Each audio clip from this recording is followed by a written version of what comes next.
राधे राधे दोस्तों। आज हम आपको सुनाएंगे चार पहर का रहस्य। अगर आप हमारे चैनल पर नए हैं तो प्लीज हमारे चैनल अपनी संस्कृति को लाइक करें, सब्सक्राइब करें और शेयर करें। बहुत पुराने समय की बात है। एक राजा था। वह बहुत ही समझदार था। उसका राज्य दूर दूर तक फैला हुआ था। उसके राज्य में प्रजा बहुत सुखी थी। राजा का जो महल था, उस महल के आंगन में एक पेड़ था। उस पर रोज एक पंछी आकर बैठता था। राजा को नई नई बातें जानने की बड़ा इच्छा रहती थी। जब वह अपने आंगन में उस पेड़ पर पंछी को देखता तो वह पंछी चारों पहर रात को चारों पहरों के लिए अलग अलग चार बातें बोला करता था।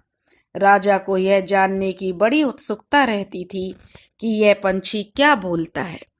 पहला पहर लगते ही पंछी बोलता था, किस मुख दूध पिलाऊं, किस मुख दूध पिलाऊं। राजा इस बात का बहुत अर्थ लगाता, लेकिन उसकी समझ कुछ नहीं आता। दूसरा पहर लगते ही पंछी बोलता था, ऐसा कहूं न दीख, ऐसा कहूं न दीख। राजा इसका भी बहुत सोच समझता और अर्थ निकालता, लेकिन इसका भी उसे कोई अर्थ नहीं दिखाई देता। जब तीसरा पहर लगता तो पंछी कहता, अब हम करबू का, अब हम करबू कहा। राजा खूब दिमाग लगाता, लेकिन इस पहेली का भी अर्थ वह नहीं निकाल पाता था। अब चौथा पहर शुरू होता तो वह पंछी बोलता, सब बम्मन मर जाएं, सब बम्मन मर जाएं। अब राजा बहुत परेशान रहता। हर वक्त इन चार बातों के बारे में सोचता रहता। राजा रोज रात को जागकर पक्षी के मुख से चारों पहरों की चार अलग अलग बातें सुनता और सोचता कि यह पक्षी आखिर कहता क्या है, पर उसकी समझ में कुछ नहीं आता। अब राजा की चिंता बढ़ती गई। वह सोचने लगा कि इसका अर्थ निकालने में मैं असफल हूँ। मेरे से इन बातों का अर्थ नहीं समझ आ रहा है, तो मुझे किसी की सहायता लेनी चाहिए। और यह बात सोचकर उसने अपने पुरोहित को बुलाया और उसे बताया कि रात में मेरे आंगन में जो बकौली का पेड़ है, उस पर एक पंछी आकर बैठता है और चार पहर में चार अलग अलग बातें वह बोलता है।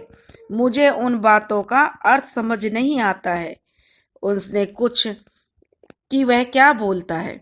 अब राजा की सारी बातें सुनकर जो पुरोहित था, उसने कुछ समय मांगा कि महाराज मुझे कुछ मोहलत दे दीजिए, और वह भी चिंतित होकर अपने घर चला गया।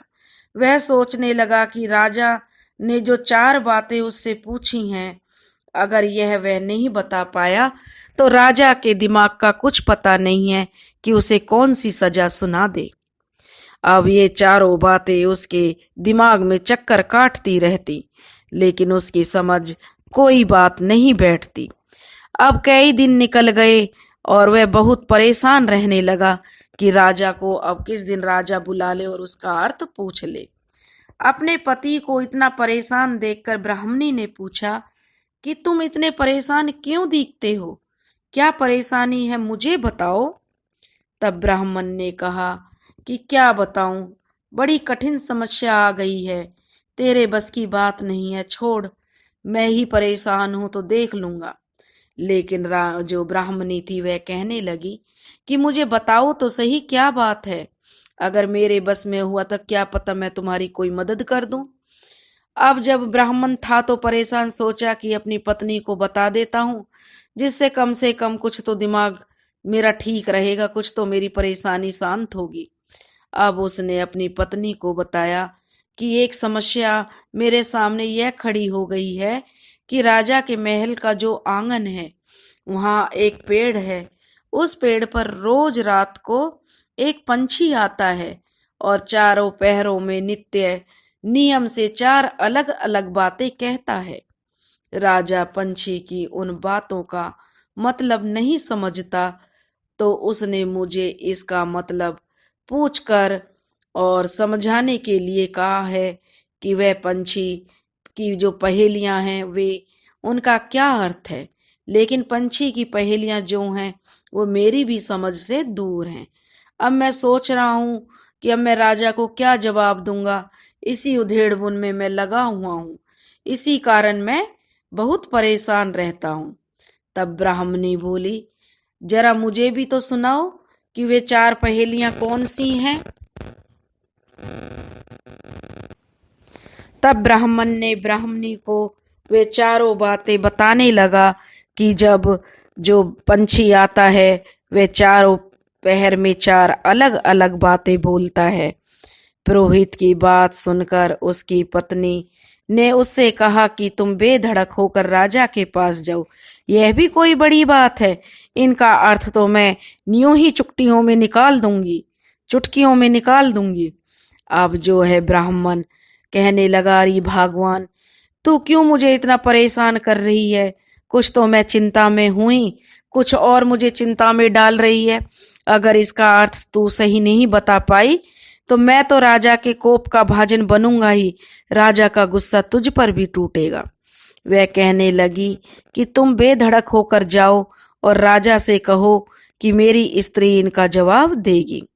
अब ब्राह्मण राजा के महल में गया और बोला, महाराज, आप जो पक्षी के प्रश्नों का उत्तर जानना चाहते हो उसको मेरी स्त्री आपको बता सकती है। पुरोहित की बात सुनकर राजा बहुत खुश हुआ और उसने पुरोहित की पत्नी को बुलाने के लिए पालकी भेजी। ब्राह्मणी पालकी में बैठकर राजा के दरबार में आ गई। राजा रानी ने उसे आदर से बिठाया, खूब उसका आदर सत्कार किया। जब रात हुई तो पहले पहर में पंछी आया और पहले पहर में बोला, किस मुख दूध पिलाऊं, किस मुख दूध पिलाऊं। राजा ने कहा, पंडितानी सुन रही हो पंछी क्या बोलता है? तब वह पंडितानी कहने लगी, हाँ महाराज, सुन रही हूं, पर यह अधकट बातें करता है, यानी आधी बातें करता है। राजा ने पूछा, आधी बातें कैसी? पंडितानी ने उत्तर दिया, हे राजन, सुनो, पूरी बात इस प्रकार है।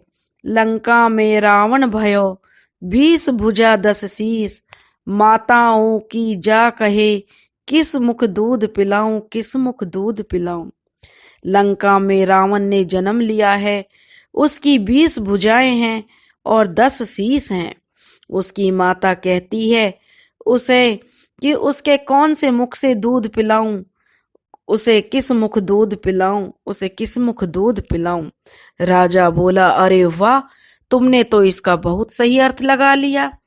अब जब दूसरा पहर शुरू हुआ तो पंछी फिर कहने लगा, ऐसा कहूं न दीख, ऐसा कहूं न दीख। राजा बोला, पंडितानी, अब इसका क्या अर्थ है?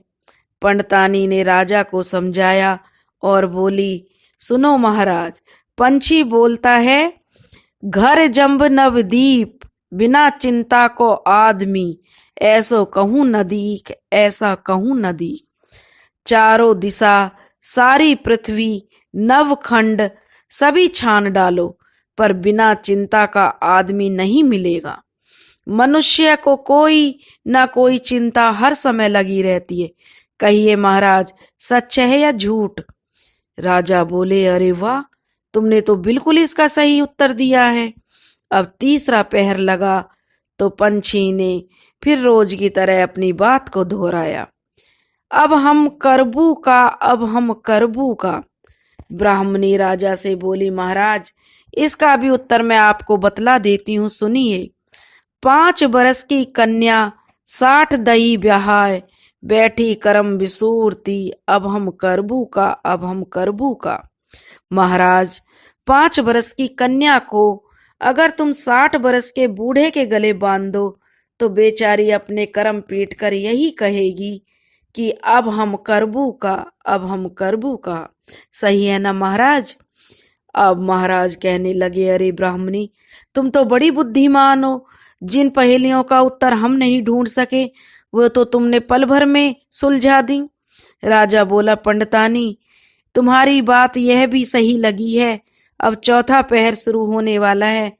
तो चौथा पहर जैसे लगा तो पंछी ने फिर अपनी चोंच खोली और बोला, सब बम्मन मर जाएं, सब बम्मन मर जाएं।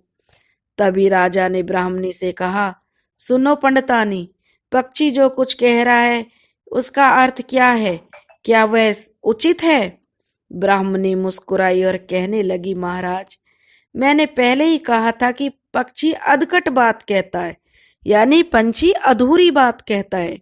वह ऐसे सब ब्राह्मणों को मरने की बात कहता है जो कि विश्वा संगत जो करे, सुरा मांस जो खाए, विन सपेरे भोजन करे, वे सब बम्मन मर जाए, वे सब बम्मन मर जाए।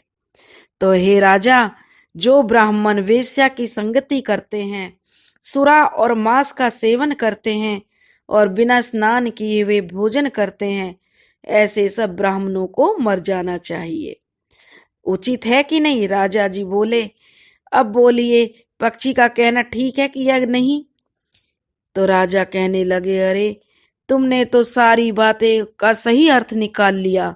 अब राजा कहने लगा, तुम्हारी चारों बातें 52 तोला पाव रत्ती ठीक लगी, तुम्हारी बुद्धि धन्य है। अब राजा रानी ने उस ब्राह्मणी को बढ़िया बढ़िया कपड़े, गहने और काफी सारा धन देकर और उसका खूब मान सम्मान से विदा किया। अब पुरोहित का भी आदर उसके राज दरबार में पहले से अधिक बढ़ गया। तो दोस्तों, अगर आपको हमारी कहानी पसंद आई हो तो प्लीज हमारे चैनल को ज्यादा से ज्यादा लाइक करें, सब्सक्राइब करें, शेयर करें। राधे राधे।